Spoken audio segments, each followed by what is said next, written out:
Good afternoon. I'm Maggie McDaniel from the Plainfield branch, and welcome to Maggie's Reader's Advisory.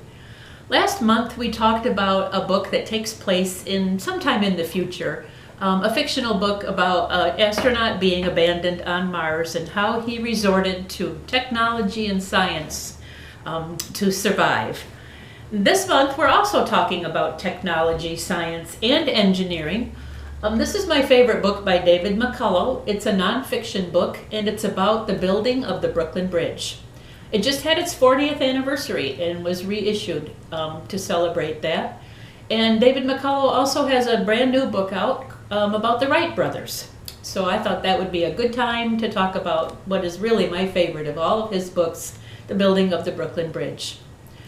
The year was 1869. New York City and Brooklyn were two separate cities at the time. There was no such thing as boroughs of New York. New York was the largest city in the United States, and Brooklyn, believe it or not, was the third largest. There was an incredible traffic jam of ferry boats and cargo boats going across the East River between these two commanding cities. And so the city fathers got together and decided it would be a wonderful thing to build a bridge between Brooklyn and New York City. They hired a man whose name was John Roebling. He was a German immigrant, and he lived in Trenton, New Jersey. He was an engineer, but he also ran a steel cable company. And it was his idea to build a suspension bridge, which was something new and quite innovative at the time. There's a suspension bridge in Cincinnati, actually, across the Ohio River that was built by John Roebling. I remember going there with my two children when they were younger and going over that bridge about 5 times because we kept getting off the wrong freeway exit. Anyway, so John Roebling starts building the Brooklyn Bridge. At the time, it was the tallest structure in the United States and probably the tallest structure in the New World. Incredible feats of engineering were part of building this bridge. For example, they had to sink caissons, which are these huge wooden boxes that they pump air into so that people could dynamite and work underneath the river, in the sand and in the granite under there. Each caisson was the size of a city block.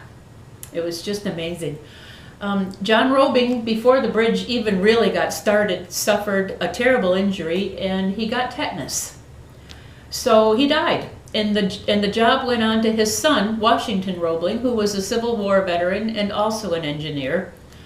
While the bridge was being built, Washington Roebling had a nervous breakdown, and the job was taken over, believe it or not, by his wife, Emily, who was not only an engineer, but a fabulous diplomat, and she was able to get around all the political intrigue that was involved in building the bridge.